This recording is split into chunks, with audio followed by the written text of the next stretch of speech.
Okay, Stu, very much appreciative to have you here in Delhi with us. Enjoyed your presentation on the Green Leap.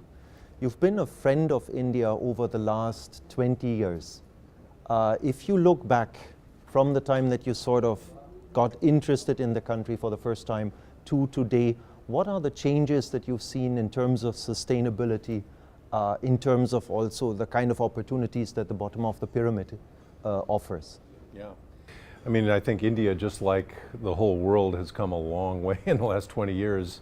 You know, if I think about 20 years ago, there were a few pioneering companies, both local companies, you know, that nobody ever heard of, that were doing really pioneering things, and then some multinationals, you know, like the Hindustan Levers of the world, but probably not much beyond that. And then, of course, you know, then you had some of the you know, the very important, long-standing companies like the Tatas, you know, that had always had a very strong community focus, and that just goes without saying, right? That had been there forever, but probably not too much beyond that. But that was also true in the U.S. or, you know, Europe or anywhere else 20 years ago. Not too much beyond that. And over the last 20 years, you know, things have changed in a very substantial way.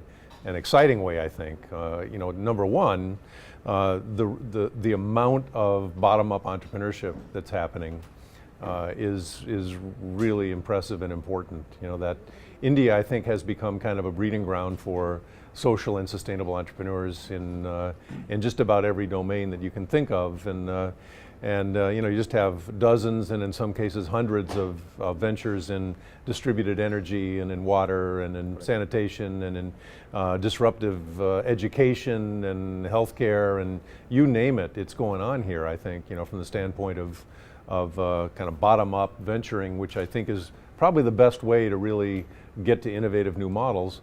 But then, you know, I think you also have the top-tier companies, you know, really stepping out in a pretty substantial way. The name brand companies, for sure, you know, the Tatas and the Mahindras and so forth, and way more than 20 years ago. Right now, I think it's becoming more and more systemic, and that's also exciting to see, because in many cases they would be leading edge in the world, right? That it's not just a question of India. It's a question of leading edge in the world. I think they'll be disruptors, and they'll push, you know, U.S. and European and Japanese companies on the innovation front in sustainability and in serving the base of the pyramid. So I think all of that is also really exciting. But of course, it's not all good news story. You know, that you know, at least in our experience over the last maybe 2 or 3 years trying to start this new institute. You know, it's called the Emergent Institute, which is focused on exactly what we're talking about here, how to accelerate the rate of this type of venturing, you know, kind of the green leap, connecting distributed clean tech and inclusive business models, both within companies and entrepreneurs. There's reasonable uptake when it comes to that entrepreneurial sector we were talking about and some of the big companies, but that leaves an awful lot of companies in India, you know, the Indian corporates, that would be the mid-tier companies, which I just don't see that has yet to budge in a substantial way. Correct. I think we talked about it earlier also. There seems to be still part of the corporate environment in India that is stuck in looking at sustainability as a cost, looking at sustainability as an impediment to doing business. Yeah. What is your feeling? How long will this take to change? How long do you think will the country need, or will even the population need, in order to put enough pressure for change? I mean, that's a really good question, and I wish I knew the answer. And I think one of the probably the hot button issues that's maybe worth talking about briefly is just the new CSR law, because the new CSR law in many respects could be an important incentive and accelerator, and you know, and a piece of public policy that could really draw, you know, the mid-tier Indian corporates into this space. But I wonder, you know, in terms of how it's being implemented, whether it will, you know, that as long as you see, as long as you frame corporate social responsibility and a required spend, that's okay, but as long as you frame it as primarily either philanthropic or as a not for profit kind of affair. It's run like a business, but it's not going to return, not a return on capital of the company. I wonder if that really kind of causes the change in mentality that we're looking for, or furthers the separation, that sustainability is kind of over there and business is over here. Correct. I think it's basically about corporate social value rather than responsibility. How do I create a business case? Exactly. I think we have seen some very exciting examples. The Shakti Amma program of HUL is an example that is working extremely well. But how do we do this on a larger scale, I think, is the key challenge.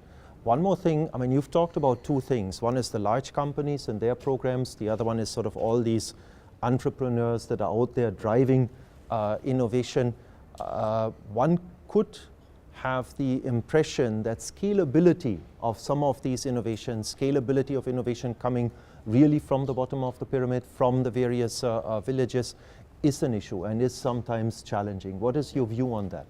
I think it's an issue everywhere, right? So in fact, we've probably reached the point with the evolution of this whole idea of business in the base of the pyramid that scaling probably is one of the fundamental next challenges. That I think for the better part of a decade, the major focus was getting pilots established and establishing a business model that had traction and looked as though it had any kind of commercial potential.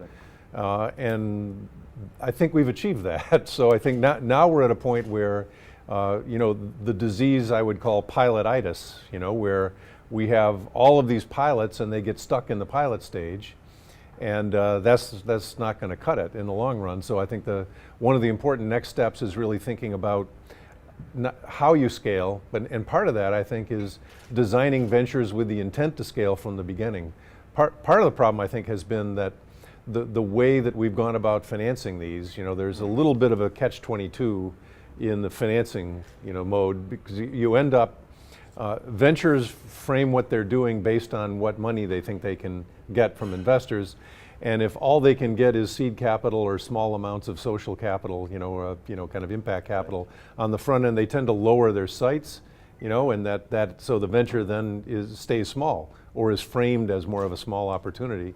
So I think one of the challenges is how to break out of that trap, and that means that the sustainable entrepreneurs need to think big, right? They need to be thinking in terms of launching a venture for scale from the beginning and set their sights high, and then there's a better chance that you could attract the kind of investment capital that you'd be looking for.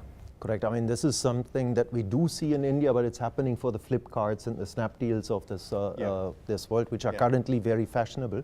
Yeah. But I agree, the challenge will be how do we now take these kind of funding models and make them applicable to, for example, decentralized energy generation, which is, again, a very clear and convincing business case. Yeah. Yeah. You talked about the green leap, meaning basically taking India from, the smell of money situation where we have de facto a major problem as far as environmental protection is concerned, into an environment where new technologies, green technologies, sustainable technologies are actually leveraged for the population at large. What are the main challenges that you see? What are the main hindrances that you believe we need to tackle to drive the country forward in this direction, which is, without any doubt, the way to go? Yeah, well, I think there are two components to it. One would be the technology side, and the other would be the kind of the business process, the ability to actually create viable business models around them. And on the technology side, I think there's been a tendency to think, well, India doesn't really have the high tech that that the U.S. or that Europe or that Japan has. And I'm just not sure that that's the right way to look at it, because there's plenty of technology to go around, including technology that already resides here in India, sitting on the shelf in companies and universities, but it's also accessible and available on the world stage, right? It's not that you have to just be restricted to India. But then the second source would be this tremendous groundswell of indigenous technology, like the Festival of Innovations that's coming, around Honeybee and the National Innovation Foundation, and there I think part of the challenge has been yes, we've now documented tens or even hundreds of thousands of these kinds of local innovations, but where are the entrepreneurs to animate them, right? So you're back to the question of, it's not just about technology, you know, you need kind of sustainable and clean technology, but you also need kind of the entrepreneurs and entrepreneurial teams with the capabilities to get on the ground and actually create viable business models around them. And that, I think that's been a scarce resource. Absolutely. I think basically one is the capability part, and the second is it is a certain amount of risk taking that is required, which is, for example, globally probably a more American trait than something that you would see in India or see in Europe, for example. If you look at the Make in India campaign, right? Strong focus on production in India. How would you, or what would you recommend to the Prime Minister to basically say, okay, listen, Make in India is fine, but how do we really leverage these kind of initiatives, or are these initiatives adequate enough to really drive the country towards a greener and more sustainable future? What would you say? You know, to me, India is at sort of it's at an important cusp, and you know, the country is on the edge of investing massive amounts of money in infrastructure, and no one would disagree that some form of significant infrastructure investment is needed. No one would disagree with that. But you know, I think about China having invested massive amounts over the last decade or two already. Some of that in what I would think of as 21st century technology, but some of it in very 20th century technology. You know, just it's starting to look like the U.S. You know, in terms of roads and cars and India. Of course, everyone would say, well, we need roads, and of course, India does need roads, and we need power. Of course, India needs power. But the real question is, looking forward, do you just build out a conventional 20th century infrastructure, or do you leapfrog, right? And so one of the challenges, one of the opportunities, I think, is to say maybe some portion of that investment capital go toward really greasing the skids for the 21st century infrastructure, which increasingly will be distributed, point of use, right? I mean, yes, we need energy generation, but maybe not all central power stations. Absolutely. Yes, we need water treatment, but maybe not all central water treatment. You know, yes, we need healthcare, but maybe not all hospitals. That, you know, that there are new models, technology-enabled models that allow distributed approaches that actually are way more cost-effective, much more affordable, and probably represent the future. And I think also would be very relevant for India, because if we look at urbanization in India, neither is it as high as in other societies, nor is the rate of growth of urbanization as high. Yep. So we really have an opportunity to come up with decentralized models that would be more sustainable, cheaper, and would in some way potentially be even an opportunity to export. I think that's right. That it's and it also is a way to create the sort of, you know, the in situ development that the rural areas need in order to prevent the continued mass migration to already unsustainable cities. Right? No, so, and then I think it creates a model for the world, right? That increasingly, I think people, yes, large cities are still an attractor, right? They are, but increasingly, I think people are realizing that metropolitan areas, you quickly kind of surpass the point at which they become livable. And you know, already you hear comments like the mayor of Beijing saying that his city is unlivable. That's a pretty strong statement. It's a strong statement. Right? But he said it, right? And he's right. And so I think increasingly people are realizing that just these megacities probably are not the future, that it's medium-sized cities that are the future. That basically have all the amenities without having all the complexity. Exactly. Or as much complexity. And there's a chance to create those in a new image, you know, that would look much more like the distributed sustainable future that we're talking about. Absolutely. Now, when you talked about China, China has been in the fortunate situation that money was cheap, right? It really didn't matter. But as you said, maybe some of the investments were either too many or in the wrong technology, especially if we're talking about large power plants. If you invest in such a power plant, you're basically stuck for the next 20, 30, 40 years. So if you compare the Chinese model and the Indian model, where do you sort of see similarities, differences? Well, I mean, China just went a lot faster and a lot bigger sooner, right? And India hasn't yet. And a lot of people have pointed to that as a weakness, that the Chinese are way ahead. And in some ways they are, right? But in other ways they've already committed their hand, right? And I think it may turn out that some non-trivial portion of those infrastructure investments turn out to be stranded assets in another decade or so, when it becomes very clear that the distributed model is the much more efficient way to do things and also a lot lower cost. And I think also we have to take into account that if we look at India, Indian cities, the situation is different. We can't raise a city and rebuild it. Right. We actually have to live in a very, very different framework, which again would raise the point about the importance of indigenous innovation, not in terms of necessarily coming up with new technology, but making sure that the application is adequate for an Indian person. I think that's the thing, that maybe it's peculiarly American to think that an innovation isn't your innovation unless it's your technology, right? And it's not American. It's the outcome. Yeah, but that's certainly an American trait, I would say. But I think increasingly that will be less important. I mean, the big innovation, yes, technology will play an important role, but the big innovation will come from how it's applied and what the business model is and how inclusive it is and the creativity around that, how it actually lands on the ground and how it's embedded and how well people accept it and embrace it. That's really the difficult thing. The technology often is the easy part.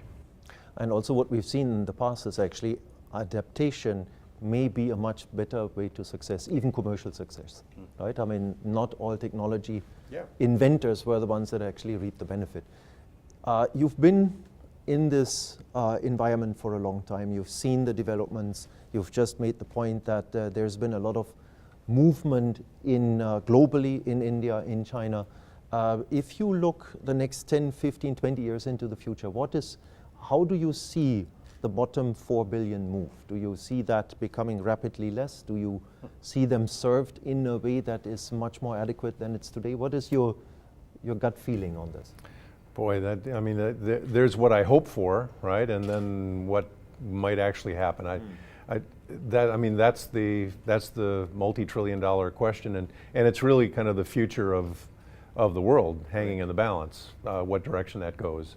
I mean, we're all holding our breath, right? Because depending on what direction it goes is going to determine, it's going to have a lot to do with what happens to life on Earth for the next several centuries to come. So I don't know the answer to that, but I know what I'm working toward. And what I'm working toward is exactly what we've been talking about, because I think that's the only way that you can environmentally sustainably lift those 4 billion plus people into a way of life that is a reasonable life without destroying the underlying natural capital that we all need, that we all depend on, and not only us, but all the life forms on Earth. And so I think the next decade or two will tell the story, and I know what I'm hoping for. Perfect. I think with that, thank you very much for being with us. Thanks for taking the time. It's been a pleasure. My pleasure. Thank you. Yep. Thanks, Stuart. Yep. Awesome.